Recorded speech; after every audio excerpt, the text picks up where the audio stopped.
Bem-vindos à Casa República, nossa última mesa dessa Flip que foi, mais uma vez, surpreendente, esclarecedora. Surpreendente pode ser para o bem e para o mal, né? Mas essa foi para o bem. E nossa casa, com essa programação de 3 dias, que conjugou mesas e debates das nossas organizações que compõem a Floresta, a samambaia.org, Museu Vassouras, a República.org. E essa mesa é uma mesa da Matizar Filmes, que completa 20 anos esse ano. E dentro dessa programação, nós tivemos a exibição, 4 sessões do filme Retrato de um Certo Oriente, filme do Marcelo Gomes, que é uma adaptação do livro Relato de um Certo Oriente, do Milton Atum. Vamos estar, hoje essa mesa é sobre isso. É uma adaptação, é uma mesa de adaptação literária ao cinema. Vamos ter aqui também a roteirista, escritora, jornalista Melina Dalboni, que adaptou para o cinema A Paixão Segundo GH, da Clarice Lispector, um filme do Luiz Fernando Carvalho. Então, essa mesa é um tripé. Essa mesa vai ter um autor, uma pessoa que pega o livro, adapta para o cinema, e aquele realizador que vai e coloca a alma, a ideia e vida dele nesse filme. O Milton já foi filmado muitas vezes, uma vez pelo Guilherme Coelho, a Órfãos do Eldorado, que é o fundador da Floresta, outra vez pelo próprio Luiz Fernando Carvalho, 2 irmãos. Então, todo mundo que está aqui tem muita experiência dessa adaptação literária. Essa é uma mesa que eu também acho que tem que ter mais pergunta do público. Em geral, a gente deixa 1 hora de debate, 15 minutos para pergunta, mas essa mesa hoje eu pensei que tinha que ser assim, todo mundo fala, meia hora e tal, não sei o quê, e a gente gostaria que isso fosse uma conversa, até para a gente fechar essa noite aqui nesse lugar especial, não está chovendo, não está tão quente. Então, é uma ótima saída ali, fecho. Queria chamar a Mariana, que é a diretora da Matizar Filmes, e ela vai contar como é que esse projeto, que durou muitos anos, a Mariana Ferraz... não vou mais falar, você fala. Boa noite, uma alegria enorme essa casa cheia. Como a Dani falou, a Matizar está fazendo 20 anos, a gente não podia estar mais feliz em comemorar os 20 anos, lançando o filme Retrato de um Certo Oriente. Peço aqui que todo mundo divulgue, o filme estará nas telas, nos cinemas, dia 21 de novembro. Antes a gente passa pela Mostra de São Paulo. Houve 4 sessões aqui, salas cheias, foi lindo. Então, a gente está muito feliz de estar aqui na Flip, com Marcelo Gomes, diretor, com Milton Atum. Esse projeto é um projeto muito especial para a gente. Começou há 13 anos e a gente, enfim, passou por muitos momentos para poder realizar esse filme, uma pandemia, paramos no 3º dia de filmagens, então a gente quase tem um filme dentro do filme. Acho que o Marcelo pode contar um pouco o que foi a epopeia para fazer um épico, que a gente está muito feliz de lançar agora em 2024. Então, vou deixar o Marcelo e o Milton e a Melina contarem para vocês um pouco do processo de realização, e depois a gente pode trocar também, se alguém tiver alguma curiosidade sobre a produção, porque a gente tem bastante histórias. Vou chamar aqui Marcelo Gomes, Milton Atum e Melina Dalboni. Boa noite. Acho que ali tem microfone. Tem?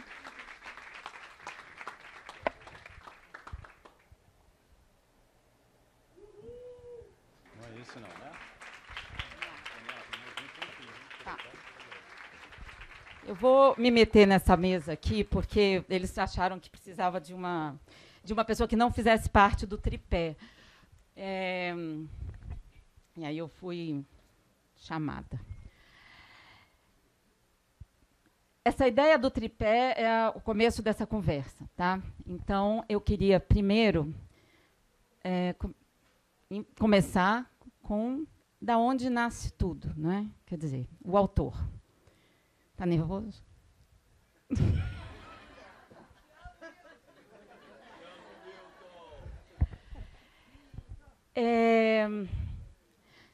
O seu livro é o seu primeiro romance. O primeiro romance você ganhou um Jabuti, e depois vieram outros. Esse livro completa, esse ano, 35 anos. E 35 anos é um tempo mais que suficiente para alguém esquecer alguma coisa, um casamento, um livro, um filme e tal. E nós estamos aqui, 35 anos depois, com um filme e um livro que está sendo reeditado pela Companhia das Letras, agora, esse mês.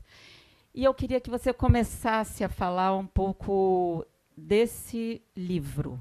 Você teve uma experiência de romance antes, que não foi muito bem sucedida na sua visão. Mas conta, por favor. Boa noite.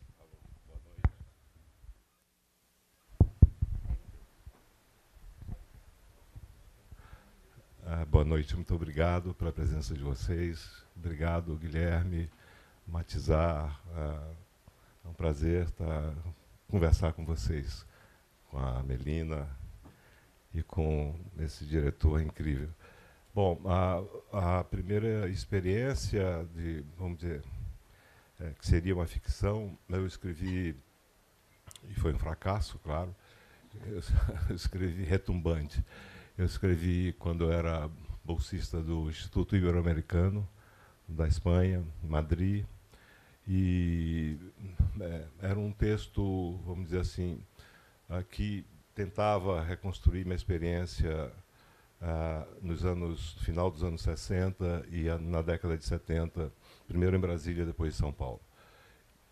E, por sorte, um amigo meu leu, que era um grande tradutor, apaixonado pelo Brasil, tradutor da literatura brasileira, o Mário Merlino. Ele traduziu Graciliano Ramos, traduziu Osman Lins, traduziu Raduan Assar. E ele leu, já era um leitor experiente, um exilado político argentino, que morava na Espanha, e ele me disse: isso não é romance, isso é uma crônica política, joga fora. Ele foi bem duro assim na avaliação. Aí ele me disse, e de fato era imprestável aquilo. E essas coisas imprestáveis a gente não pode hesitar, tem que rasgar e ter coragem de rasgar e partir para outra coisa. E ele me disse: você tem esse passado aí do Oriente, do Líbano, tem a Amazônia, que são coisas, enfim, regiões antigas, que têm muitas histórias. Por que você não faz uma imersão aí, memorialista nessas famílias, né,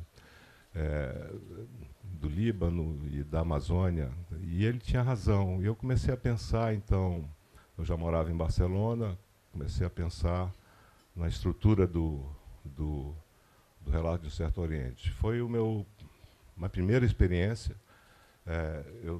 Os contos que eu havia escrito em São Paulo foram também todos descartados, por sorte.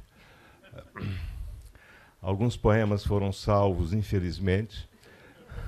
Acabei publicando, cometi esse erro de publicar numa revista, num livro com fotografias da Amazônia, de amigos da FAO, da Faculdade de Arquitetura, que premonitoriamente esse livro se chama, porque ainda há algum por aí, Amazonas, isso foi de 78. Amazonas, Palavras e Imagens de um Rio entre Ruínas. Quando começou a devastação da Amazônia de uma forma sistemática. E eu, então, entrei nessa viagem de um certo Oriente. Então, penei para encontrar a forma, que é o que mais interessa. Quando você começa a escrever, você precisa armar, vamos dizer, do ponto de vista formal, quem serão os narradores, como que isso será, vamos dizer, articulado com os outros, com um todo. Quer dizer, quais os temas, etc. E isso, enfim, como eu era um marinheiro de primeiríssima viagem, me deu muito trabalho, como qualquer escritor ou escritora que se depara com o primeiro livro e depois com os outros. Sempre dá trabalho. E sempre nós ficamos inseguros, não sabemos direito se aquilo vai ter algum interesse ou não. Então eu parti, por exemplo, a minha narradora é uma mulher. Então é um livro narrado por uma mulher, por uma narradora feminina. Ela volta, sai de uma clínica de São Paulo e vai para Manaus para tentar entender o passado dela.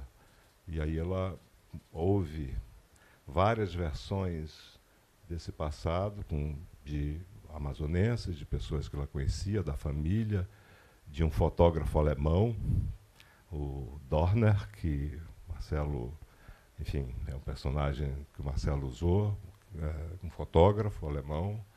Aí tem a coisa do olhar, tem a coisa do estrangeiro, da alteridade, da relação do nativo com esse viajante estrangeiro, que às vezes entende mais o lugar do que as pessoas do próprio lugar.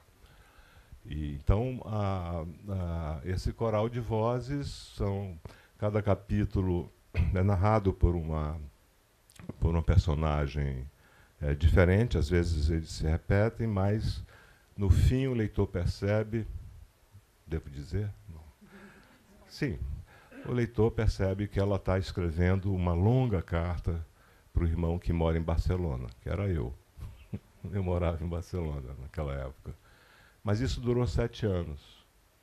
Né? Então, eu não quis colocar na cabeça de cada capítulo o nome do narrador ou da narradora, a voz que fala.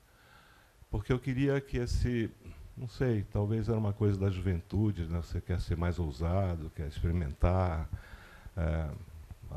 não sei porquê, mas fazia parte dessa estrutura. E eis que, para que o leitor convidasse o leitor, eventualmente, não obrigasse, convidasse o leitor para uma releitura. E eis que as traduções inglesa e francesa colocam o nome de cada narrador na cabeça de cada capítulo.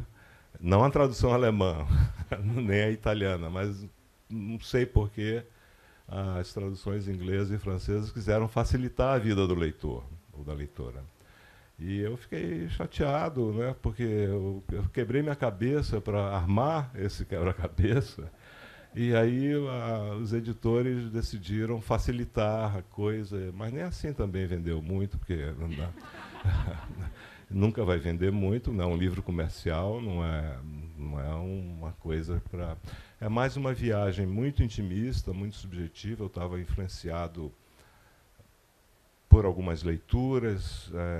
É curioso isso, porque uma crítica aqui do Rio, a gente chama de Florinha, a Flora Susequinde, não sei se vocês conhecem, ela escreveu um artigo sobre o livro que me assombrou um pouco, porque ela foi falando das influências e todas eram verdadeiras. Inclusive de um conto do escritor uruguaio Juan Carlos Onetti. Eu digo, mas como que ela conseguiu? Eu não falei com ela, eu não a conheço. E aí estavam Virginia Woolf, estavam, enfim, Proust, estavam Faulkner, Guimarães, alguns autores brasileiros e estrangeiros. E aí eu estava em Manaus, já estava em Manaus, e ao fim de 7 anos, eu terminei em 87, eu já não era jovenzinho, eu tinha 35 anos, e só depois, 2 anos depois, o romance foi publicado. Foi mais ou menos essa história do relato. E depois, cada livro tem a sua história, né, enfim, ele está aí ainda, não sei até quando, a gente também não pode pensar nisso, né? Que os livros, depois você publica também, não interessa muito, quer dizer... Interessa, ó, tudo aqui, todo mundo aqui. O que interessa é o leitor, quer dizer, o leitor vale mais do que todos os prêmios. Tem muito jovem que que leu esse livro, que você fala em escola sobre esse livro, sobre... Claro, com filme, certamente, isso vai ter outro tamanho. Tem muitos jovens, mas bem menos que o Dois Irmãos, que é uma praga. Não aguento mais falar de Dois Irmãos. Por favor, não me perguntem sobre Dois Irmãos. Só uma pergunta. Mas o Cinzas do Norte, que também é um livro que deu muito trabalho, e que o Florian tem... Mas, sim, muitos jovens, porque, por incrível que pareça, coitados dos jovens, o relato entrou na lista de alguns vestibulares, na Federal do Paraná, e em outras também universidades, e aí, coitados, eles tiveram que ler essa coisa. Alguns acharam difícil, mas a gente confia nos professores e nas professoras. O Dois Irmãos entrou em dezenas agora está na FUVEST, mas não me fale de Dois Irmãos, porque já tem a minissérie, já tem quadrinhos, já tem... mas eu sinto um certo apego pelo relato, porque você era jovem, então essa experiência com o primeiro livro, manuscrito, né, escrito à mão e depois datilografado, coisa que nem um jovem hoje sabe que é uma máquina de escrever, e era aquela chatice, você errava uma palavra e tinha que reescrever tudo de novo, tudo isso dava trabalho, mas foi, vamos dizer, o momento em que eu, vamos dizer, me tornei escritor e queria, de fato, me dedicar à literatura, o que só aconteceu muitos anos depois, quando eu já tinha quase 48 anos. Depois, esse escritor jovem reclama, né? Não tem nem que apagar e escrever tudo de novo, botar papel dali, de mimeógrafo, aquelas coisas. Melina, você é a segunda parte, a segunda step ali desse tripé, né? Que é uma roteirista, uma escritora que pega um livro que, como o relato é considerado, assim, alguns dizem que seria um livro infilmável, não é assim? A Paixão Segundo GH é um filme que fala, como é que você faz um filme sobre isso, não é? Então, eu queria também entender um pouco como é que é essa adaptação, como é que foi essa adaptação, como é que você trabalha e como é que você pega um livro infilmável. O Marcelo usou esse termo também na ótima entrevista que eles deram para o Globo, por ocasião da exibição do filme no Festival do Rio. De fato, algumas pessoas insistem em classificar alguns livros, alguns romances, como infilmável. Nada é infilmável, até que alguém vá lá, né? Quem decide, né? Com certeza o Marcelo deve ter enfrentado também esse misterioso termo, né? E certamente vai ouvir muito isso ao longo do lançamento do filme. Mas A Paixão Segundo GH, a nossa aproximação do romance foi, de fato, permanecer dentro daquilo que é o romance. A Clarice, nesse romance, tem o romance fala... Quem já leu aqui A Paixão Segundo GH? E quem já leu o relato? Tá, só para a gente... então, para quem leu o romance, a Clarice fala do esfacelamento do eu a partir de uma narradora em primeira pessoa. É o primeiro livro que ela usa a narração em primeira pessoa. E um dos termos que ela alcança ao final dessa jornada é a imanência, que é ficar dentro daquilo que é, permanecer naquele lugar difícil,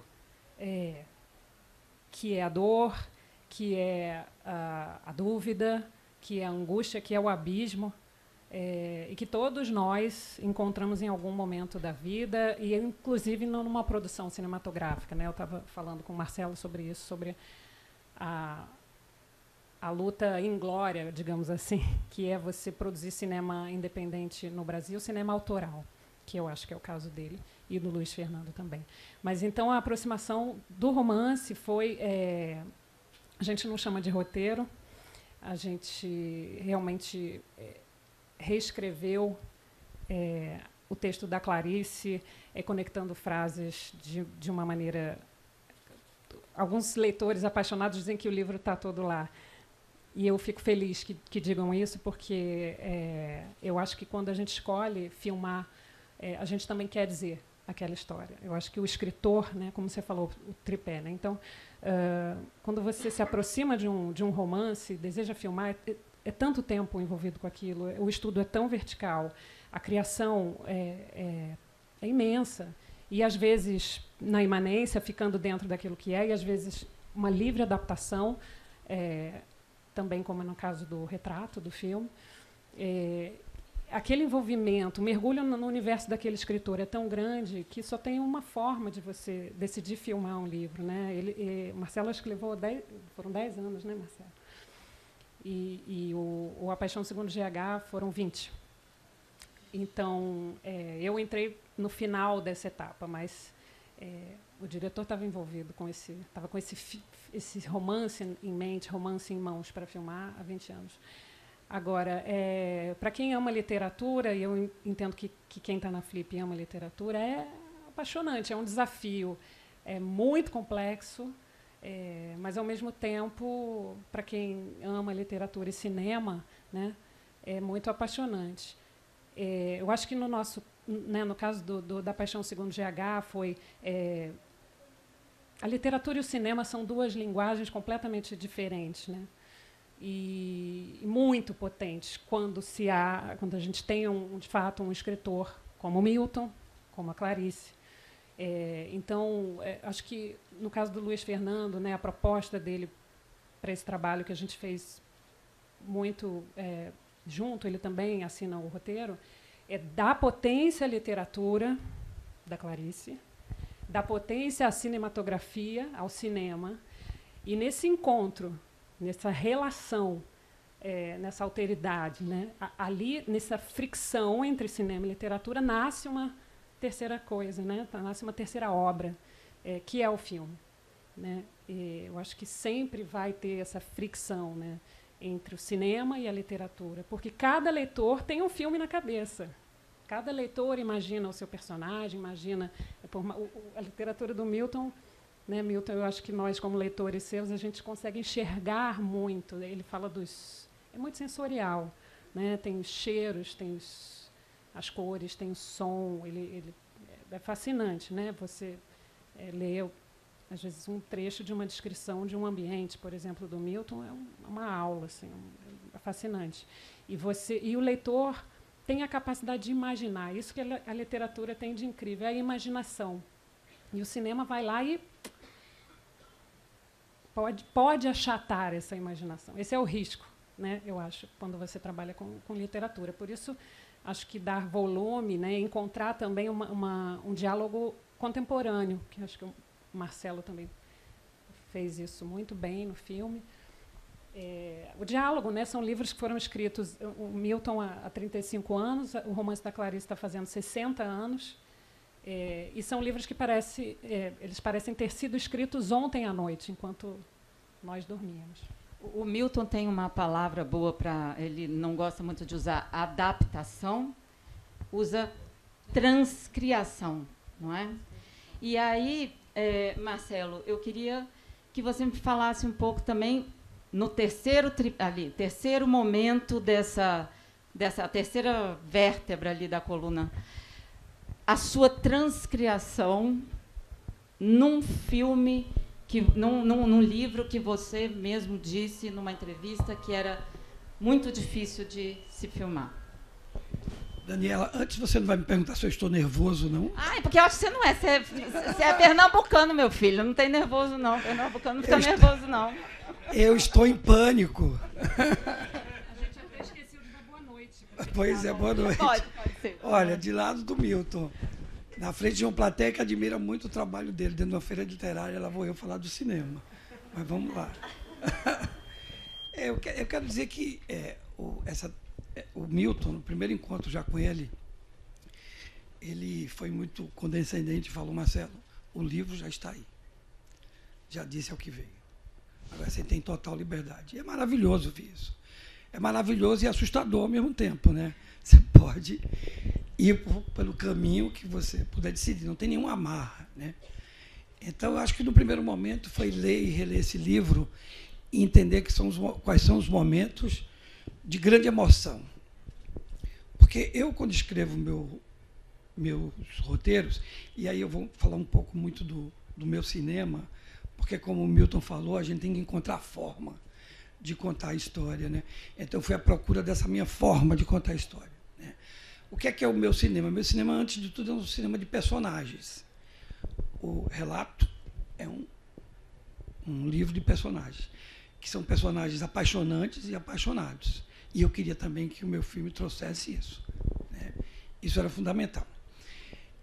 Mas o relato, o livro, é um coral de vozes, né, que constroem um passado. E a gente tem que, no cinema, tem que ter um poder de síntese, né? A gente tem 1h30 para contar uma história. Então, a gente teria que eleger, inicialmente, que personagens iam ser os personagens que iam conduzir essa história. Eu acho que esse é o primeiro momento, né? E eu vim de 2 filmes que, de uma forma ou de outra, existia uma relação com a literatura. O primeiro foi um filme que eu fiz junto com o Carl Guimarães, que chama O Homem das Multidões, que é um filme que a gente fez a partir de um conto de Edgar Allan Poe. O conto de Edgar Allan Poe tem 2,5 páginas, né? Então, ali foi um problema completamente oposto. Era transformar 2,5 páginas no livro de 1h30. Mas eu tive uma lição daquela experiência. O Homem das Multidões, ele narra a história desse flaner que caminha por uma cidade, né? Um personagem que deambula por uma cidade, né? Um reflexo de uma solidão urbana, mas a gente que, de uma forma ou de outra, queria contemporaneizar essa história. Foi uma história que aconteceu há 130 anos atrás, quando Edgar Allan Poe escreveu, mas a gente queria contemporaneizar, porque eu acho que o artista é uma pessoa do seu tempo, né? E a gente estava em 2015 contando aquela história. Então, a gente decidiu construir o personagem do conto, mas também outra personagem, que era uma personagem que vivia uma solidão que a gente dizia que não era analógica, de caminhar pela cidade, mas uma solidão virtual. Ela vivia dentro do telefone o tempo todo, mandando mensagens num mundo virtual, mais solitária. E eu acho que era uma experiência que eu queria muito trazer para o filme, né? Contemporaneizar alguns aspectos que eram muito importantes para mim. E a gente teve a sorte de viajar para o Líbano, né? Conheci um historiador, amigo do Milton, que nos levou para o Líbano. A gente estudou muito a história do Líbano, principalmente a história do Líbano naquela época, que a gente achava que aquilo deveria estar dentro do filme. A gente ainda achou pouco, aquelas 190 páginas do livro, e a gente queria colocar mais outros elementos dentro do livro. Também a questão da Amazônia. Eu acho que foi uma primeira decisão, né? E, para isso, a gente decidiu que os 3 personagens, a Emily, o Omar, que no livro não tem nome, e o irmão da Emily, Emi, eles seriam condutores dessa história. Porque neles a gente podia trazer 2 questões que eu acho que eram fundamentais no livro para mim. A questão da alteridade e a questão da memória. A alteridade, acho que é um tema que é muito importante para mim e que já estava presente no primeiro filme. Agora eu vou falar do primeiro filme meu, que é Cinema Aspirinas e Urubus, que é um encontro de um alemão forasteiro que vai vender aspirinas pelo sertão com o meu tio-avô Ranulfo, e é um encontro de alteridades, e esse tema era muito importante para mim. E esse filme também é a partir de um relato do meu tio-avô, coitado, que passou horas e horas e horas conversando comigo e narrando. E essa experiência que eu tive do Cinema Aspirinas e Urubus, que eu também trouxe para o filme O Retrato de um Certo Oriente, é que meu avô me contou a história dele inteira, mas eu escolhi 30 dias dessa história, porque nesses 30 dias eu podia ser profundo, eu podia verticalizar sentimentos e trazer muitas experiências de outros momentos da história dele para aqueles 30 dias, né? O cinema, a gente tem que ter um poder de síntese, né?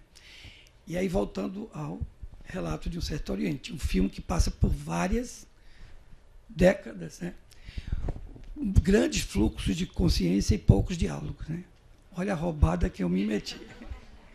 Mas eu acho que tem uma coisa que o professor Ismael Xavier fala que foi muito animador, que ele fala ao diretor o que é do diretor, ao escritor o que é do escritor, né? E eu me apropriei disso e me senti com mais energia de enfrentar esse desafio. E sempre o Milton, eu acho que ele foi muito condescendente de tudo. E ele me ajudou muito nesse processo, indiretamente, sem ele saber. Teve um momento que a gente viajou para Manaus e para Belém para conhecer a Manaus, do Milton, e a Manaus, que inspirou o relato de Um Certo Oriente. Aquilo ali foi uma viagem magnífica e abriu portas de percepção para mim. Depois a gente foi para Belém, né, fazer o mesmo. E, além disso, assim, a gente demorou 7 anos para captar, foi um processo de captação difícil, porque o cinema brasileiro é assim, mas, por outro lado, era muito bom que a gente tinha a oportunidade de conviver com o Milton Ratum, essa pessoa, esse filósofo da alma, que tem conversas maravilhosas toda vez que a gente ia lá. Então, eu acho que foi essa mistura de experiências, de meus filmes anteriores, dessas conversas com o Milton, da minha viagem para o Líbano, que aí fez eu construir a forma. E que forma era essa, né? Porque a gente tem que construir a luz do filme, a cor do filme, a forma que eu vou filmar, né? Os diálogos, os silêncios, a trilha sonora, a musicalidade.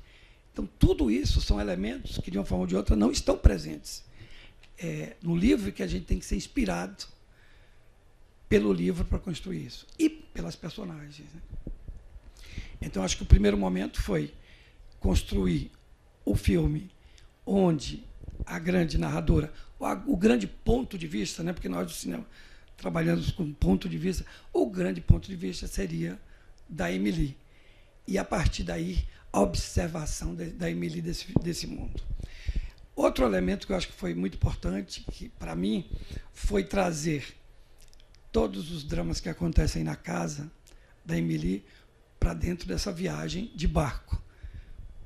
Por quê? Porque, para mim, era muito importante mostrar essa transposição geográfica desses personagens.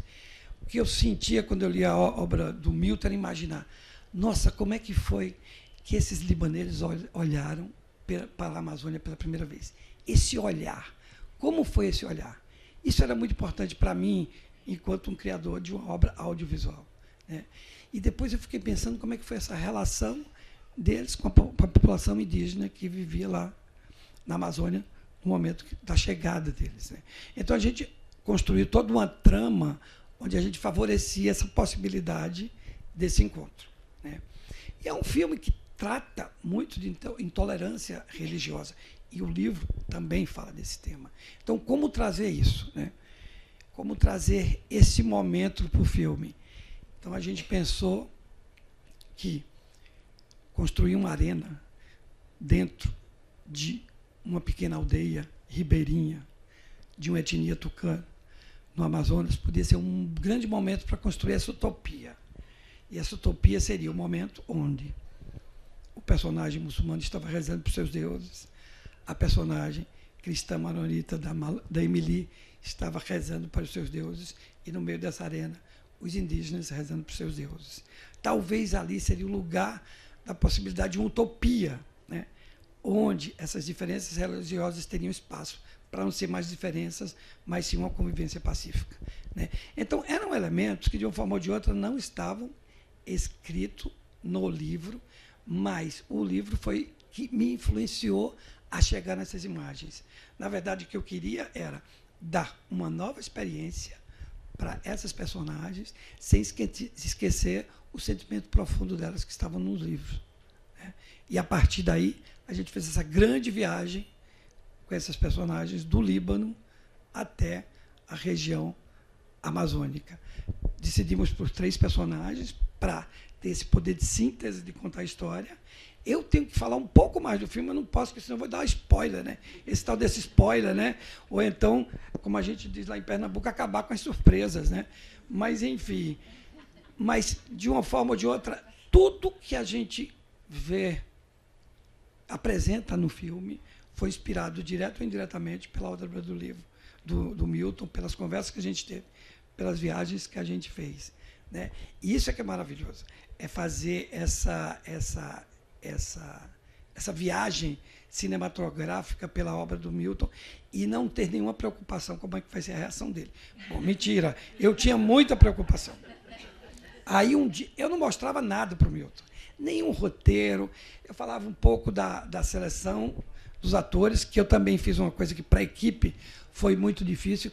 Eu achava que os atores que iam representar os personagens libaneses deveriam vir do Líbano, e para a equipe, para a produção foi uma dor de cabeça, né, trazer esse personagem, mas a gente conseguiu, né, e eu acho que é muito importante, porque traz uma cor, um sotaque, uma verdade, e traz também a observação deles sobre a Amazônia, que eu coloquei no filme. Eu pedi que cada um escrevesse as primeiras notas sobre a Amazônia no momento que eles chegassem lá.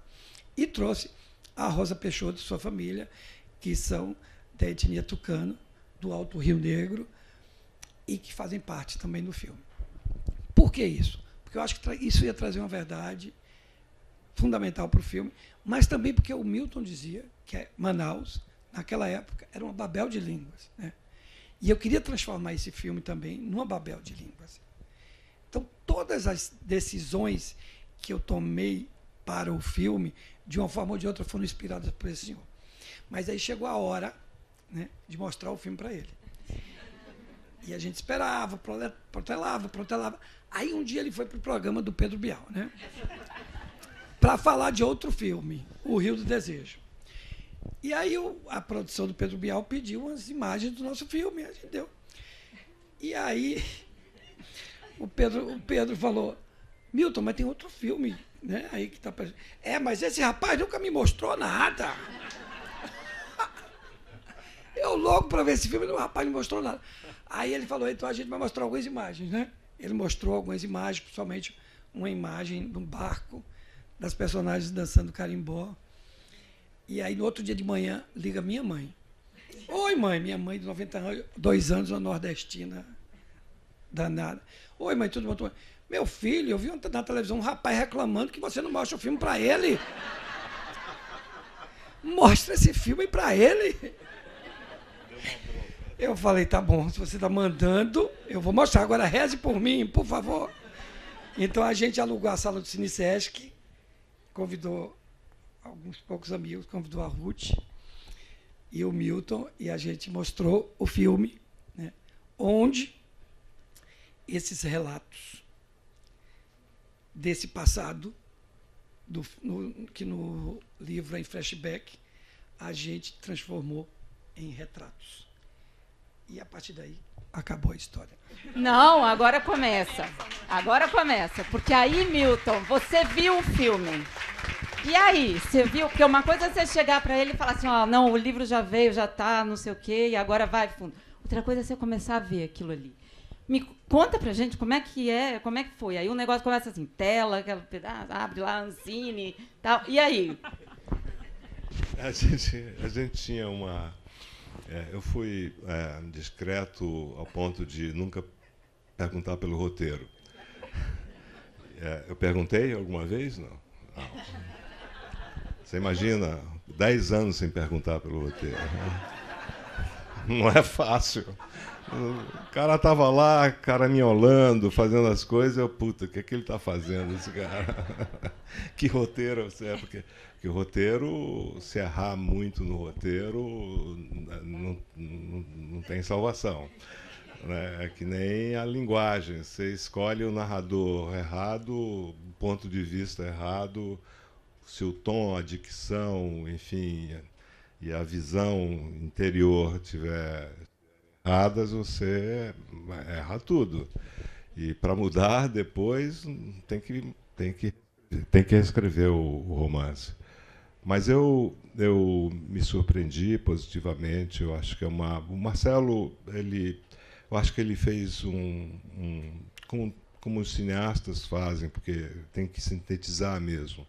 Então ele optou por um tema muito literário, que é um tópico literário dos mais antigos, que já está na Odisseia, que está nos gregos, nas grandes narrativas do passado, que é a viagem. Quer dizer, a viagem, que são temas muito literários, a viagem, o amor, a morte, né?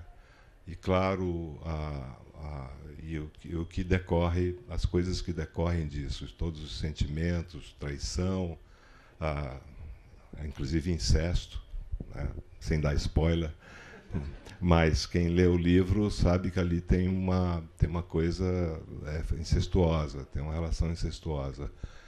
E eu vi como uma viagem mesmo, né? Quer dizer, uma viagem que a gente costuma, vamos dizer, pensar na literatura, mas é uma viagem do Oriente para a Amazônia, em que muitas questões, né, além dos sentimentos, dos conflituosos, tal, das religiões, trata de questões muito atuais também, muito pertinentes, muito, enfim, questões que estão aqui no nosso tempo.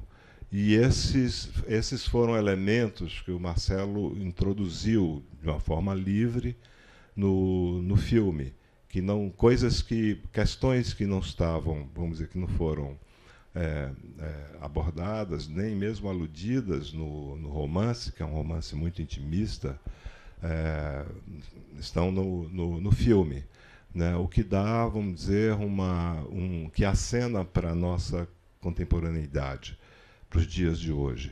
Isso acho que foi uma bela sacação, uma intuição que pode ser uma intuição histórica, inclusive, que os cineastas, como inventores, eles têm essa intuição também, eles estão atentos ao que está ocorrendo, né, nesse momento da história. E tudo isso, eu acho que é difícil você dirigir um filme. É muito difícil, é muito trabalhoso, porque o trabalho literário é um trabalho, às vezes, entediante, solitário, você não convive, você está lá sozinho, na sua solidão, você e aqueles fantasmas com os quais você sonha de vez em quando e pensa o tempo todo nisso. Mas vamos dizer que o romance, na sua própria história, no seu surgimento no século XVIII como gênero literário, ele já fala da solidão. Quer dizer, no horizonte do gênero literário está a solidão do mundo do burguês, na cidade, que já não tem mais, vamos dizer, lugar numa vida comunitária, porque a vida comunitária não existe mais, né, no capitalismo, na ascensão do capitalismo. O romance surge nessa época, quer dizer, uma coisa da solidão mesmo. E o leitor é um solitário também, ou a leitora. Então, mas o filme é uma... Quando eu fui... Vou falar de Dois Irmãos agora, abrir um parênteses. Eu não queria falar. Não era proibido, caramba. Mas quando eu fui lá na Globo, a Melina se lembra, quando eu fui falar sobre essa praga dos Dois Irmãos, tinha mais de 150 pessoas. Aí eu falei, o que é isso? Que multidão é essa? Não, todos vão participar da minissérie. São técnicos de iluminação, de não sei o quê, são atores, alguns são coadjuvantes, alguns são assistentes de direção, vários roteiristas. Aí eu percebi que, enfim, realmente nós somos esses solitários que, o Manuel Bandeira dizia, bom, para escrever um poema basta uma folha de papel e um lápis. Bom, e a genialidade dele, do Bandeira, né? As intuições, as iluminações bandeirianas, né? Os alumbramentos, como ele dizia, né? Porque os poetas são iluminados.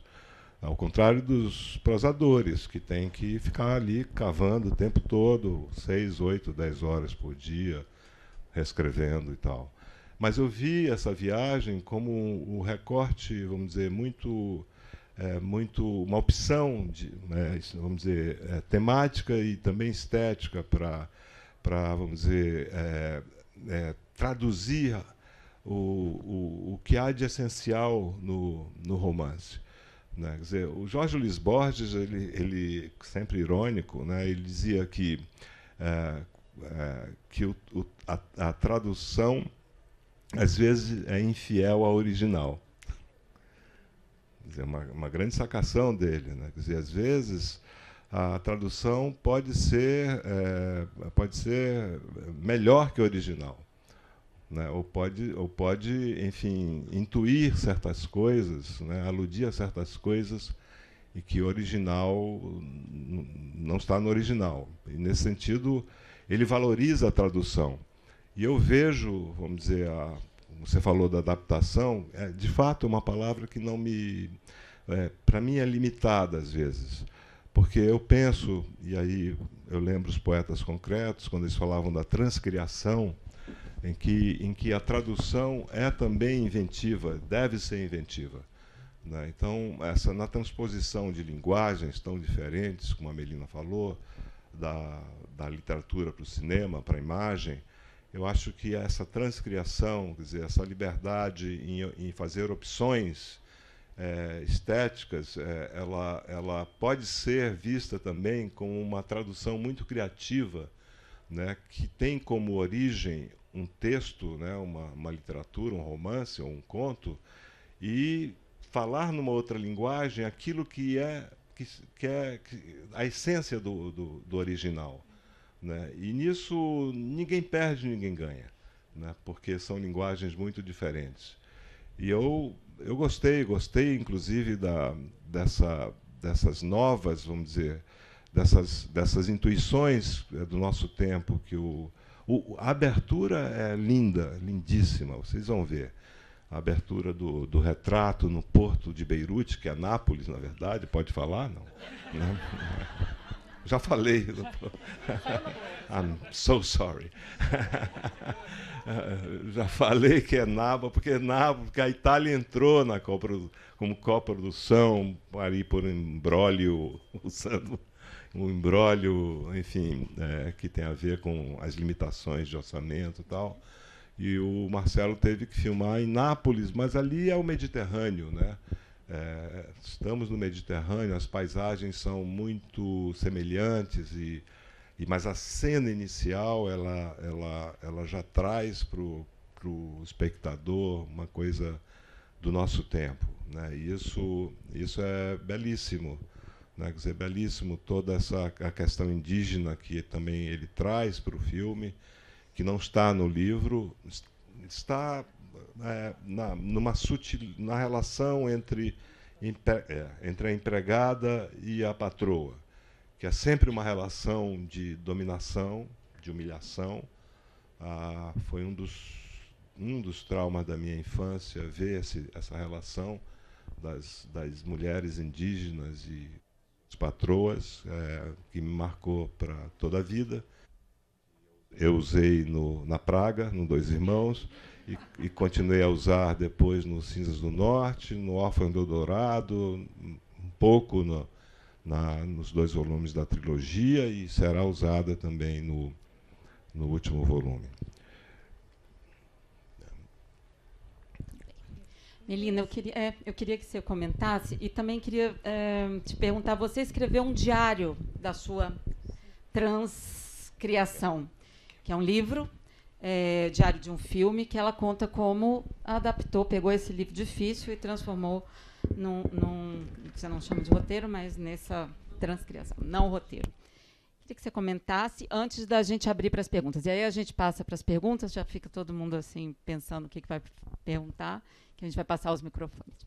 Só complementando aqui o Milton, ele fala do termo adaptação, eu concordo com ele, embora no cinema os prêmios, né, as premiações, né, Marcelo, é roteiro adaptado, não tem outro, não tem roteiro transcriado. Mas, de fato, a adaptação parece que você faz encaixar, né, faz tentar adaptar uma linguagem à outra, né, e como vocês estão vendo aqui, né, essa sorte de ver o diálogo do diretor e do escritor, né, podem perceber o quanto tem de criação. E o Marcelo, também complementando um pouco, Marcelo, porque eu achei incrível essa história de toda a pesquisa que vocês fizeram da viagem, de todas as viagens, né? Porque quando também no cinema a gente precisa encontrar essa forma, né? E a forma, como o Marcelo muito bem citou, né? Tem a fotografia, tem o figurino, tem a lente, né? Tem, enfim, uma série de decisões criativas e que a pesquisa é fundamental no sentido de alimentar a criação e a imaginação. E nosso caso, o Luiz Fernando fez uma semana de oficinas teóricas com estudiosos, como ele fez no Dois Irmãos com o Milton, e é isso que o Milton se refere. E nós assistimos uma série de palestras com grandes estudiosos de Clarice, em que não só nós da equipe criativa assistíamos, mas também o motorista, a costureira, porque eles também são co-criadores, né? Todos, eu acho que o cinema é coletivo, todos são co-criadores e todos podem dar uma ideia incrível ou provocar algum pensamento, né? E alguma reação. E fazer um filme, como a gente já falou, e o próprio Marcelo, na resposta dele, também pôde mostrar, é uma epopeia. Esse foi o primeiro filme que eu fiz, e, como sou jornalista também, e fiquei muito próxima de todo o processo, realmente, da escrita, né, desse roteiro, desse estudo, até a montagem, e até o próprio lançamento, em que a gente rodou o Brasil numa espécie de caravana para falar de cinema e literatura. É uma epopeia, e existe um filme por trás do filme. As questões de produção, os impedimentos de locação, de verbas, de editais, de governos, né? Quantos governos esse projeto atravessou, quantos impedimentos aconteceram, e esses impedimentos provocam o artista, a produção, os próprios atores, né? A vida deles também muda em 10 anos. A partir desses impedimentos e desses obstáculos, é preciso ter uma reação criativa o tempo inteiro. E no cinema, muitas vezes, o cinema, né, Marcelo, o cinema autoral tem verbas muito pequenas. São filmes de baixo orçamento. A Paixão Segundo GH é um filme de edital de baixo orçamento, que é 2 milhões. Parece que é muito, né? Quando a gente fala de literatura, 2 milhões é muito, mas para cinema é muito pouco, né? E a gente está sempre lutando com um concorrente ao lado, que são filmes de orçamentos americanos, né, de 100 milhões, com atores. Então, a gente não está no teatro competindo com atores maravilhosos brasileiros e autores, muitas vezes, brasileiros. O cinema realmente é uma luta, o cinema brasileiro é uma luta em glória, e que é muito apaixonante. Realmente é um vício, né? E aí foi nesse sentido, voltando ao livro, foi aí que eu, na pandemia, resolvi botar tudo no papel. Durante o filme, eu fiz um diário, eu ia anotando tudo, as vulnerabilidades da Maria Fernanda Cândido, do próprio diretor, do gaffer, do motorista, da atriz. Tem uma não atriz, né, que é a Janair, que eu chamo de refugiada econômica, né? Ela veio estudar na Unicamp, uma mulher, uma estudante da Guiné-Bissau, veio estudar administração na Unicamp e se formou, né, negra retinta, não conseguiu emprego, não conseguiu estágio, e quando a gente a encontrou, ela era faxineira da universidade, em que ela veio estudar no Brasil. E nós descobrimos, digamos, tropeçando, né, as decisões criativas, elas acontecem o tempo inteiro. O Luiz abriu o jornal e tinha uma matéria de página inteira na Folha de São Paulo, falando de um concurso chamado Miss África, que essa mulher, dessa Samira, né, Samira Nankassa, que mora em Lisboa, ela tinha ganhado, e na matéria ela falava sobre as dificuldades, sobre o racismo, sobre as dificuldades econômicas que ela enfrentava, e todo aquele sonho, né, que ela teve ao atravessar, né, o Atlântico, todo aquele sonho que ruiu. E, por exemplo, isso influencia a criação, né? Então, nesse sentido, eu vi que havia um filme dentro do filme e resolvi botar no papel as vulnerabilidades de cada um e as minhas próprias também. Maravilha. Vamos, então, preparados? Eu vou também aqui descer. Alguém? Ai, não acredito. Gente do céu.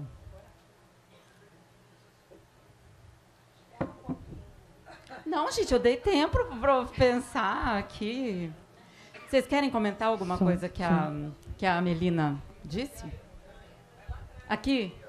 Ah, ok. Ótimo. Olá, boa noite, tudo bom? Eu gostaria de fazer uma pergunta para o Marcelo. Uma das coisas que mais me chamou a atenção assistindo ao filme ontem à noite, até muito mais do que os personagens, as situações, que acontecem, a trama, foi a construção do espaço nesse filme. É um filme muito interessante porque o espaço do convento, que é a primeira locação que a gente tinha apresentado, o espaço do porto, o espaço do navio, o espaço do outro barco que atravessa pelo Rio Amazonas, o espaço da casa do Omar, são espaços absolutamente diferentes e são filmados de uma forma absolutamente diferente, né? Você comentou do Eisenstein ontem na fala que você fez, o espaço do barco tem uma questão de diagonais muito remetente a essa cinematografia. A casa do Omar tem uma simetria muito curiosa e diferente. Tem aquele belíssimo plano que você faz um reflexo da mesa com a janela. E eu achei muito interessante porque isso é muito diferente do que se imagina de uma narrativa de descobertas, né? Quando a gente pensa em descoberta, a ideia da paisagem é muito importante, da amplidão, daquelas composições que utilizam diversos campos dentro da imagem para dar uma sensação de uma geografia ampla e uma espécie de totalidade daquele espaço. E esses espaços são sempre muito reduzidos, muito enclausurados, muitas vezes vistos através de buracos, de frestas, assim. E eu achei isso muito interessante, porque cria uma geografia muito pouco parecida com o que a gente pensa dessa ideia de colonização, de descoberta de um ambiente novo, grandioso. Uma das cenas mais bonitas é quando eles chegam em Manaus, e é uma cena de detalhes, né, dos detalhes dos pés. Eu gostaria de perguntar sobre essa construção do espaço, dos enquadramentos, quais foram suas inspirações, que parecem que foram várias, né, porque cada espaço tem um jeito específico de ser filmado. Obrigado. Vamos lá, eu vou tentar sintetizar a sua pergunta, porque tem várias perguntas dentro dessa pergunta. Mas todo filme meu, assim, quem me inspira a filmar o espaço, quem me inspira a decidir como vai ser a fotografia, a arte, a luz, são os sentimentos das personagens, né? Eles é que me dizem como é que tem que filmar, não eu que vou decidir. Então, Emily e Emir, eles estão vivendo naquela cabine do navio, né? Existe uma tensão muito grande ali, então a gente quer construir toda uma claustrofobia daquela tensão. E tanto que o som, não sei se você notou, mas a gente coloca o som das máquinas, como se eles estivessem num porão de navio, e dá essa sensação de conflito, está tendo um conflito ali, né? Quando a gente vai para o outro barco, para o segundo barco, né, que é o barco amazônico, existe mais uma certa liberdade da Emily, porque o Emir foi trabalhar, deixou ela um pouco mais em paz, e existe uma liberdade maior, um desejo de observar o que está do lado exterior da paisagem, e tem um elemento que é fundamental, é o filme ser em preto e branco nesse momento, né? Porque para uma pessoa que chega do Líbano e vive num mundo árido, ou semiárido do Mediterrâneo, chegar naquele universo de águas da Amazônia é algo assustador. Então, o que a gente decidiu? Decidiu filmar em preto e branco, porque eu acho que esse elemento sombrio da floresta amazônica irá aparecer, e o primeiro momento que ela vê a Amazônia é exatamente uma noite. Uma noite ela escuta o barulho da floresta e ela diz para Anastácia, eu tenho medo, né? Então, todas essas decisões foram tomadas a partir dos sentimentos dos personagens. A casa do Omar é na hora do luto. Eu já estou dando um monte de spoiler. Alguém viu o filme? Quem viu o filme aqui? Então, desculpa, vocês que não viram o filme. Então, naquele momento do luto, né, a gente construiu aquela casa com espaços abertos, né, aquele sentimento que eles estão perdidos ali, aquele reflexo, né, da paisagem, do espelho. É tudo a partir dos sentimentos deles, né? Tudo a partir do sentimento desses personagens que a gente constrói essas decisões, mas também influenciado por muitas pessoas. Para esses fotógrafos paraenses, se vocês não conhecem o trabalho da Elza Lima e do Luiz Braga, conheçam, que são fotógrafos magníficos, né? Também influenciados pelos cinemas em PB que fizeram a minha construção enquanto cineasta, como o Encoraçado Potemkin, como Limite do Mário Peixoto. Mas essas são elementos à parte. O principal é o que aquela personagem está sentindo naquele momento, né? E eu fiquei muito feliz que o Milton falou que... Porque você ir para a Amazônia e filmar ela em preto e branco, para os produtores é algo complexo. Mas o Milton falou uma coisa muito bonita aí, né? Que o exuberante, né, Milton, Ele leva a uma certa... Ele não tem uma profundidade dramatúrgica de um preto e branco, né? O colorido, o exuberante, ele pode levar até essa superficialidade de sentimentos, né? E com o preto e branco você adensa aquela emoção, né?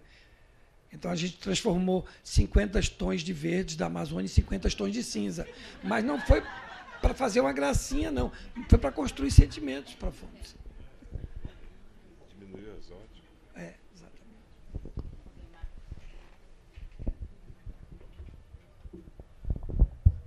Tudo bom, gente? Boa noite a todos aqui. Minha pergunta vai para o Milton e, inicialmente, eu gostaria de agradecer muito a você, que você mudou minha vida, principalmente com o personagem Martim do A Noite da Espera. Tenho duas perguntas. Você falou sobre a solidão e você também estava falando sobre a viagem. Eu me lembrei muito uma citação que você faz que inaugura A Noite da Espera, que é: a solidão é a tinta da viagem. E queria escutar muito de você como você interpreta essa frase, como essa frase está muito ligada em todos os seus personagens, desde o Certo Oriente, a Dois Irmãos, A Noite da Espera e afins. E a minha outra pergunta é: quando que você vai lançar o terceiro livro, O Lugar Mais Sombrio? Porque eu estou muito ansioso para ler, eu preciso saber o que vai acontecer. Assim, juro, gente, eu preciso. E viva a literatura, e eu te amo, Milton. Muito obrigado por existir. Viva você. É uma honra fazer essa pergunta. Obrigado. Assim você derrete o coração desse velho, cara. Não faça isso, já não tenho mais idade para... Ou tenho, né? Muito obrigado. Qual é o seu nome? Bernardo. Merci, Bernard. Olha, a solidão é a tinta da viagem é um verso de um grande poeta sírio chamado Adonis, que tem hoje 96 anos. Eu considero... Eu não conheço, claro, ninguém conhece toda a literatura, toda a poesia árabe, mas ele, dos que eu li, e dos poetas vivos, eu acho que ele é o grande poeta sírio vivo. Mora na França há muito tempo, foi exilado já várias vezes em vários países. E a solidão é a tinta da viagem, porque na Noite da Espera, na trilogia, de modo geral, acontece a viagem na solidão e a solidão na viagem, que é, vamos dizer, mais ou menos a atitude dos narradores diante da vida. É um romance de formação, como todos sabem, tem origem na literatura alemã do final do século XVIII, do grande Goethe, do Bildungsroman, que eu sou apaixonado por esse gênero literário e que, na verdade, moldou a literatura do século XIX. A grande literatura do século XIX é quando o romance atinge o seu apogeu como gênero literário clássico, trabalhando com variações do romance de formação, que é o romance da desilusão. Então, todos os livros, ou quase todos, com exceção do primeiro, do Relato do Certo Oriente, têm elementos do romance de formação, em que, vamos dizer, tudo isso, toda a narrativa desemboca no romance da desilusão, que é um pouco como eu vejo o Brasil. Eu vejo o Brasil como um grande romance da desilusão. Quando a gente pensa que vai dar certo, não é? Quando o personagem pensa que a trajetória dele está indo no caminho certo, aparece o diabo.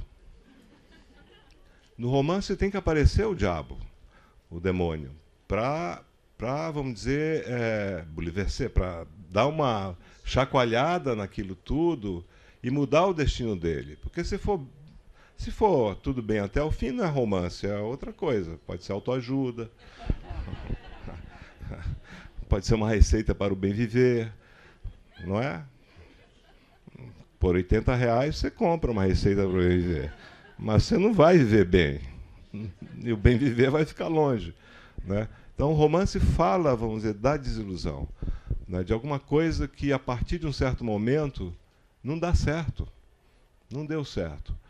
Então, a Solidão é a Tinta da Viagem fala da literatura, do ato de escrever, da solidão com perspectiva desses jovens, grupo de jovens que estão se formando, que passa, vamos dizer, a mudança, a passagem da juventude para a maturidade, né? E sobre questões também depois existenciais, do sentido da vida, que destino eles vão tomar, né? E também dessa viagem metafórica que é exatamente essa passagem, e que os pontos de fuga eles já são adultos, já são universitários e se deparam com a realidade dura, né? Naquele momento, vamos dizer, também duríssimo da ditadura dos anos 70. Né? Foi mais ou menos essa a minha... Agora, tomara que tenha mudado a sua vida para o bem. Né? Que às vezes o leitor, enfim, não sei se, né, se mudou para... Mas eu acho que a literatura e o cinema, eu sempre relembro o nosso grande maior crítico, Antônio Cândido. Ele fala que a literatura, e a gente pode estender isso para a arte de modo geral, né, é, entre tantas outras coisas, uma forma de conhecimento do mundo e de nós mesmos.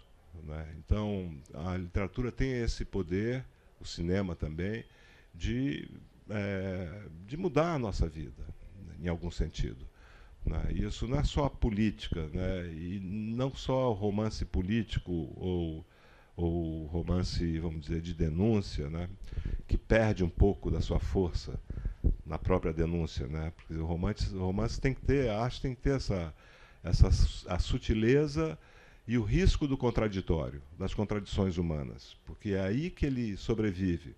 Né? Quer dizer, as contradições humanas são importantíssimas para dar, contraditoriamente, para dar humanidade às personagens. Né? Porque se forem só boas e más, a coisa não funciona. Aí já entramos em outro campo de discussão.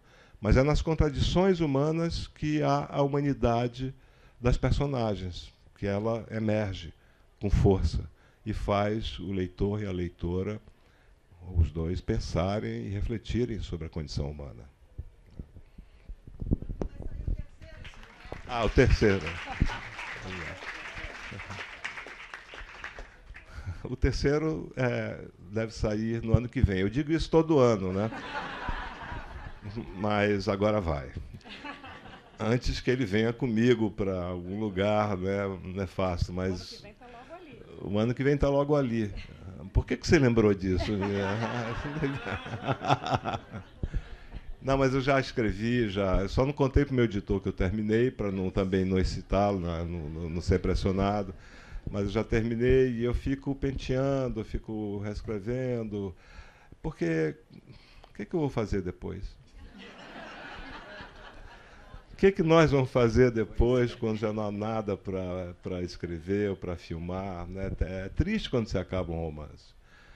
É triste porque você passou tanto tempo com aquele mundo, né, ali caraminholando com aquelas... E depois você acaba e vem aquele vazio quase existencial.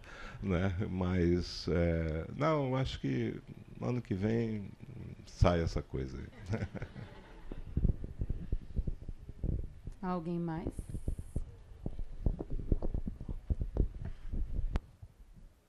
Oi? Bom, estou até com vergonha de falar. Bom, eu sou Tárcia, eu estou trabalhando aqui na Flip como anjo e eu vou fazer aqui uma confissão que é até pessoal e meu coração está batendo, peraí. Eu sou manauara, eu sei que você também é, Milton.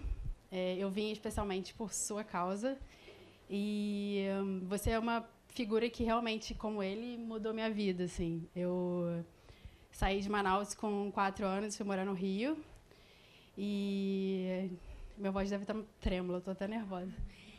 E eu li muito seus livros na faculdade e também vi filmes e tal. Então, você foi uma representação para mim do que era Manaus, que eu não conheci. E agora, com 38 anos, eu voltei a Manaus e conheci Manaus de verdade. E falei, cara, eu preciso ir na mesa do Milton, porque eu preciso mostrar que agora eu sei o que é Manaus, sabe? Então, assim, agradeço muito a você pelos seus livros, pela sua literatura. E obrigada por mostrar Manaus que eu não conhecia e descobri agora com 38 anos. E eu queria saber se eu poderia tirar uma foto com você no final.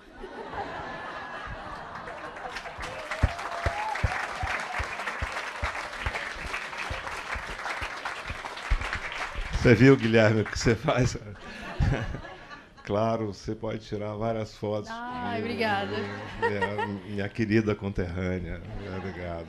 Obrigada por tudo, de verdade. Imagina, eu que agradeço suas palavras tão generosas. Obrigado.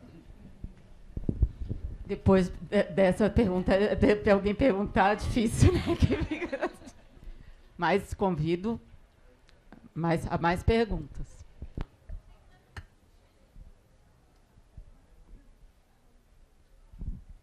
A minha pergunta é para o Milton também, eu sou a Paula.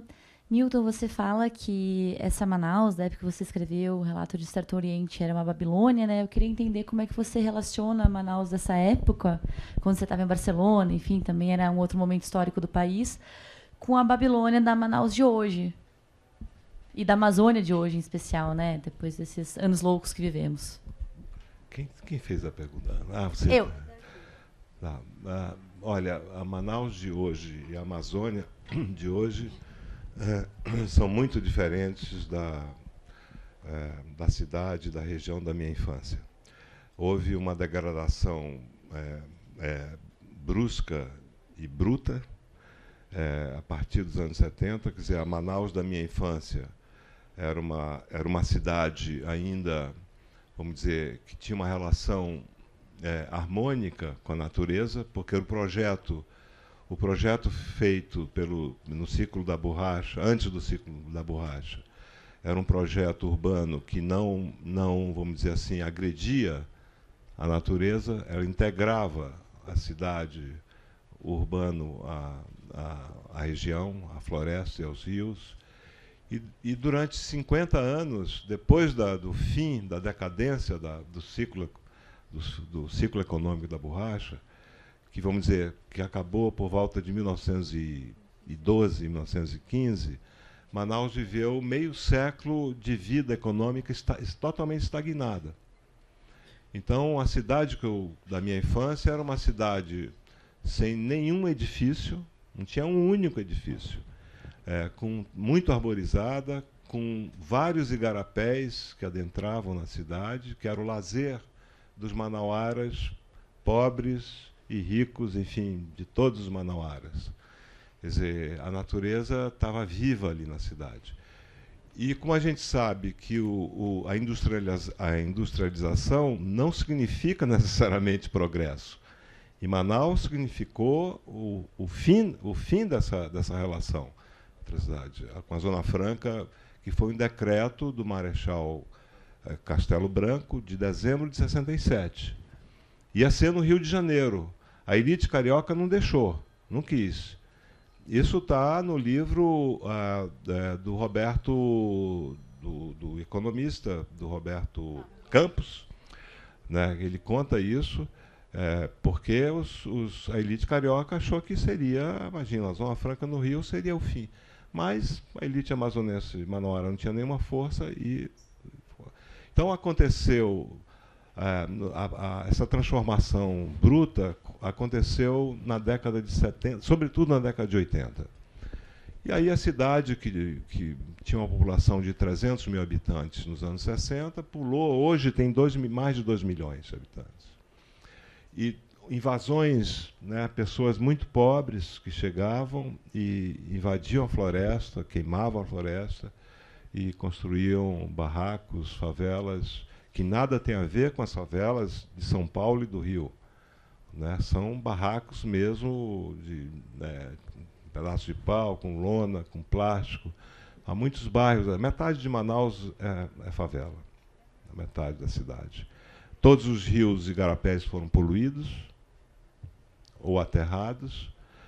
Tornou-se uma das cidades mais violentas do Brasil.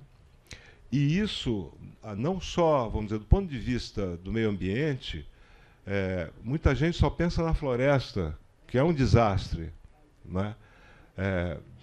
Essa destruição sistemática vem da ditadura, vem dos anos 70, tanto urbana quanto do meio ambiente.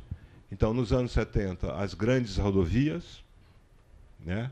Aquele lema que vocês se lembram, integrar para não entregar, né? Quer dizer, rasgaram a floresta, mataram a rodovia Manaus-Porto Velho, depois Manaus-Boa Vista, atravessaram a aldeia dos Aimiris Atuaris, as várias aldeias. Houve lá uma matança dos indígenas, que é pouco falada, que é muito pouco falada, infelizmente, né? Mas já há livros sobre isso, né? Enfim, começou uma devastação. Eu lembro do filme Iracema, que é lindo, é um filme triste, mas belíssimo, que todos deviam ver. Iracema, uma transamazônica, do Bodansky, que para mim é um dos maiores cineastas brasileiros. E o Bodansky filmou a primeira queimada na Amazônia, na Belém, Brasília, dentro de uma Kombi, né? Contando a história dessa moça, de Iracema, prostituição, de miséria e também de destruição ambiental. E isso não parou. Não parou.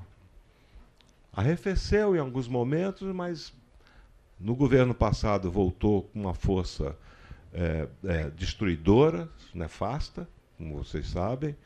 Agora está quase incontrolável, o Cerrado está. Então, essa Manaus, por isso que eu falei que o título desse livrinho de poesia que eu cometi em 78, Amazônia, Palavras e Imagens de um Rio entre Ruínas, é que quem era de lá, da Amazônia, nós já éramos pessimistas. E naquela época, até o começo dos anos 70, só 3% da Amazônia tinha sido enfim, devastada. Quer dizer, ela estava quase intacta, mas depois foi com uma violência incrível, né, assustadora, né? E hoje o mundo está lidando com isso. Quer dizer, o mundo está preocupado com o que está acontecendo.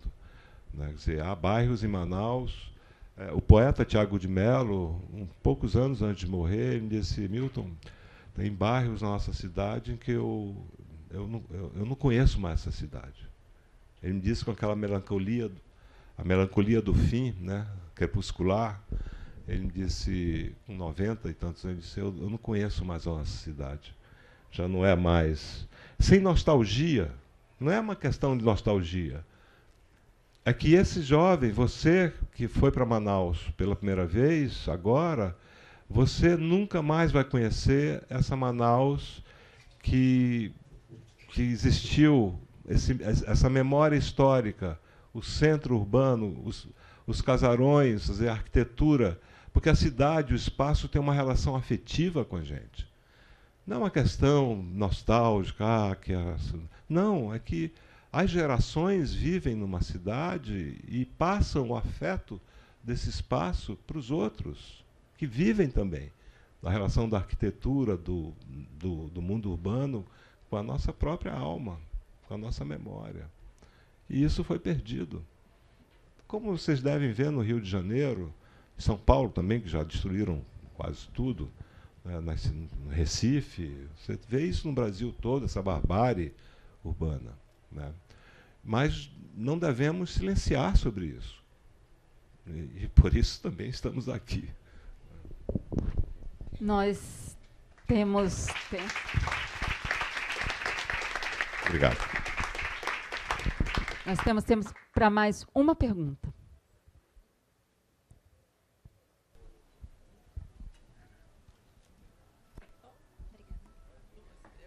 Mais duas, então? Ok. Boa noite. Meu nome é Sihan. Eu tenho origem árabe também. Meu pai era sírio. E depois que ele faleceu, o seu livro foi O Relato de um Certo Oriente. Foi o primeiro livro que eu li. E foi muito importante, porque eu pude perceber que a caminhada que eu fazia em busca de um certo entendimento do que seria a herança árabe, essa caminhada também é feita no livro. E uma frase que me tocou muito é algo como: as casas da infância estão para sempre desfeitas, algo assim. E eu queria que você comentasse um pouco isso, essa imagem, e como olhar para esses restos da infância e, enfim, o que fazer disso. É que o romance é sobre a casa desfeita, com as suas, o que resta dessas... porque, às vezes, um escritor, uma escritora, ele tem a imagem de ruínas e ele vai reconstruir o que está por trás dessas ruínas, né? O que foi aquilo, né? Ele transforma aquelas ruínas em alguma coisa, no espaço, para tentar, vamos dizer, falar sobre esse passado. Porque as ruínas, elas têm a ver com uma espécie de... com a nossa memória também. Toda ruína tem memória. Tudo que é arruinado deve ter a sua memória, né? Então, o romance é sobre essa casa desfeita, né? No sentido em que também a infância é o nosso paraíso perdido, né? Quer dizer, cada escritor elege o seu paraíso, né? Mas, no caso do que eu quis fazer do relato, essa infância foi o meu paraíso perdido, que eu já sabia que não ia mais, vamos dizer, recuperar, né? Algo de recuperável. E eu tentei, nesse romance, muito mais do que nos outros, talvez só no Órfão do Eldorado tenha esse sopro lírico que tem no relato, mas no relato de uma forma mais, vamos dizer, mais presente, mais intensa, porque, como são relatos de memórias, de pessoas que se lembram e evocam o passado, dá lugar também para, vamos dizer, a metáforas, para um certo lirismo, né, para uma coisa que, vamos dizer, que não é apenas, que não se limita ao factual, né? Quer dizer, eu acho que transcender o factual é sempre muito importante na literatura, né? Não se ater a só aquilo que aconteceu, mas, como toda ficção, ao que poderia ter acontecido. No fundo, o romance, quer dizer, se Capitu traiu ou não traiu Bentinho, não é a coisa mais importante. O que é importante é saber que ela pode ter traído Bentinho, né? Que o pai do narrador Nael da Praga, dois irmãos, pode ser o Omar, ou pode ser o Jacob, e eventualmente pode ser o avô, como disse uma leitora, mostrando a página do livro, colocando na minha cara, está aqui, olha. Você quer negar, mas olha aqui o que eu li. E eu li com surpresa, tomei um susto. Eu disse, mas que desgraça, ela viu isso, ela viu que eu não tinha visto conscientemente, que eu não tinha escrito com consciência, né? Então, é essa reconstrução dessas ruínas do passado que é no fundo, o nosso trabalho, né? De você reerguer para depois você ver nas ruínas a metáfora de vidas, de várias vidas. Obrigado. Bom, na verdade, não é uma pergunta, é uma colocação para dizer uma outra coisa para o Marcelo. Mais de 10 anos para fazer um filme, né? Tem que sustentar um tesão danado, né? Desculpa para quem acha que essa palavra é só para sexo, né? Eu acho que a gente tem que ter um tesão danado pelo que a gente gosta, mas eu imagino a quantidade de intempéries, né? De outras questões que atravessam, né? Uma equipe, e aí mostra que não é só dinheiro que nos move, né? tem coisas a mais. Embora a gente precise, goste, necessite, só viva, precise do dinheiro, né, para viver. Mas parece uma pergunta boba, como ele sustentou eu ser tesão por 10 anos, né? Assim, não é para ele exatamente responder, mas para agradecer. Porque depois de assistir o filme, a gente vê que tem uma pérola, né? Então, muito obrigada. Não apenas a você, mas a todo mundo que está envolvido. Obrigado. Eu acho que foi aquele psicanalista Roberto Freire que disse que sem tesão não há solução, né? É isso. Essa tesão. Mas é lógico que a gente tem tesão de contar essa história, porque é uma história de amor, né? É uma história de amor. Mas uma história de amor que traz muitas camadas, né? Intolerância religiosa, preconceito, alteridade, memória. E é maravilhoso. E personagens contraditórios, desejantes e desejados, né? Apaixonantes e apaixonados, né? Que davam muita tesão na gente. Então era fundamental contar essa história. Mas o que eu quero dizer é que toda vez que eu apresento o filme, e também nos dias que a gente estava aqui com a atriz Wafa Celine, que veio de Beirute corajosamente para apresentar o filme aqui, é que a gente não pode dizer um fato muito importante. Esse filme foi feito em 1948, quer dizer, o filme se passa entre 48 e 52, quando o Líbano, né, vivia em guerra, quando os palestinos eram expulsos das suas terras, quando os indígenas eram expulsos das suas terras aqui na Amazônia. Então, é sobre pessoas que, de uma forma ou de outra, estão procurando um lugar para dizer que é seu, né? Um lugar no mundo, né? E a gente vê exatamente, décadas e décadas depois, essa situação se repetindo, né? Os erros da história se repetindo. Então, a gente quer dizer a vocês que a gente quer se unir às vozes no mundo que exigem um imediato cessar-fogo no Líbano e em Gaza.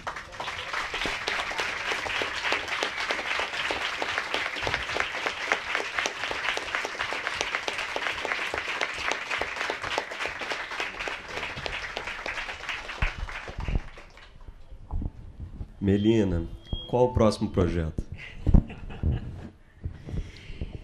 O próximo projeto é sempre um segredo, mas eu vivo a melhor fase, que é a fase da escrita e da pesquisa, o momento solitário, que o Milton falou que é entediante, mas eu acho apaixonante. Mas ele está... É segredo, por enquanto. Depois eu te conto. Eu vou tomar liberdade aqui e perguntar se tem algum estudante de cinema, já que temos aqui na Flip. Você é estudante de cinema? Então, vou te dar de presente o meu livro.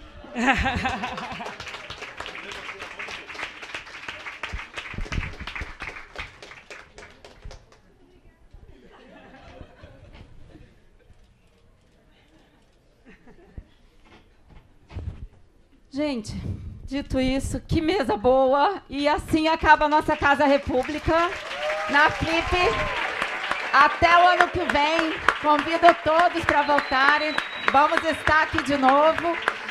Marcelo, Milton, Melina, muito obrigada. Obrigada a todos. E boa Flip. Muito obrigada, Daniela, Guilherme. Muito obrigada.